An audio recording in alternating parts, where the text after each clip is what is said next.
Hello friends, welcome back to my channel. எல்லாரும் எப்படி இருக்கீங்க? இன்னைக்கு நம்ம பார்க்க போகிறது டீ டைம் ரெசிபி தான். வெங்காய பஜ்ஜி தான் நம்ம பார்க்க போகிறோம். வாங்க என்ன இன்க்ரீடியன்ட்ஸ் சேர்த்துருக்கேன்னு பார்த்துக்கலாம். 1 கப் கடலை மாவு, 2 ஸ்பூன் பச்சரிசி மாவு. நல்ல ஒரு கிறிஸ்பியாக வரணுன்றதுக்காக நான் 1 கரண்டி இட்லி மாவு எடுத்துக்கிறேன். தனி மிளகாத்தூள் கொஞ்சம் போட்டுக்கிறேன். பஜ்ஜி பவுடர் வேணும்னா நீங்கள் ஆட் பண்ணிக்கலாம். கொஞ்சமாக நான் வாட்டர் ஆட் பண்ணிவிட்டு இதை நல்லா பெசரி விட்டுக்கிறேன். கெட்டி இல்லாமல் நல்லா பெசரி விட்டுக்கோங்க. தேவைப்பட்டதுன்னா இன்னும் கொஞ்சம் தண்ணி கூட ஆட் பண்ணி நீங்கள் நல்லா பெசரி விட்டுக்கோங்க. கெட்டி இல்லாமல் நல்லா பெசரிக்கோங்க. ரொம்பையும் மாவு கெட்டியாகவும் இல்லாமல் ரொம்பையும் தண்ணியாகவும் ஆயிடாமல் இருக்கணும். கொஞ்சமாக இது கூட நான் உப்பை ஆட் பண்ணிக்கிறேன். இது கூட நல்லா சேர்த்து மிக்ஸ் பண்ணிக்கோங்க. நெக்ஸ்ட்டு வெங்காய பஜ்ஜிக்கு தேவையான 2 பெரிய வெங்காயத்தை நான் கட் பண்ணி எடுத்து வச்சிருக்கிறேன். நீங்கள் இந்த மாதிரியும் கட் பண்ணிக்கலாம், இல்லை இதை விட கொஞ்சம் சின்னதாகவும் நீங்கள் கட் பண்ணி சேர்த்துக்கலாம். சின்னதாக கட் பண்ணிங்கன்னா ரொம்ப உதிரி உதிரியாக வந்துடும். நான் இந்த மாதிரி கட் பண்ணி சேர்த்துக்கிறேன். இது கூட ஒரு பச்சை மிளகாயை நான் கட் பண்ணி சேர்த்துக்கிறேன். பச்சை மிளகா ஆப்ஷனல் தான்.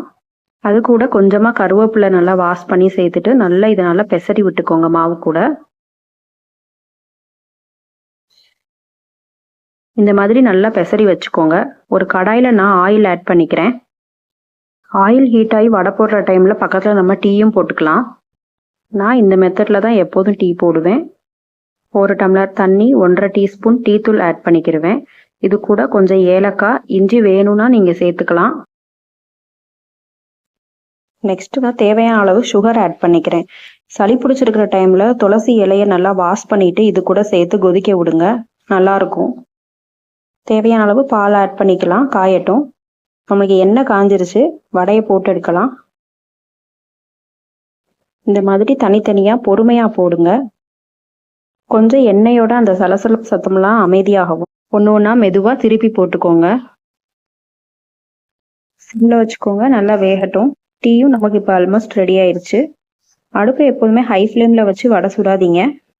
வெளியே பார்க்குறதுக்கு வெந்தது மாதிரி இருக்கும், ஆனால் உள்ள மாவாக இருக்கும்.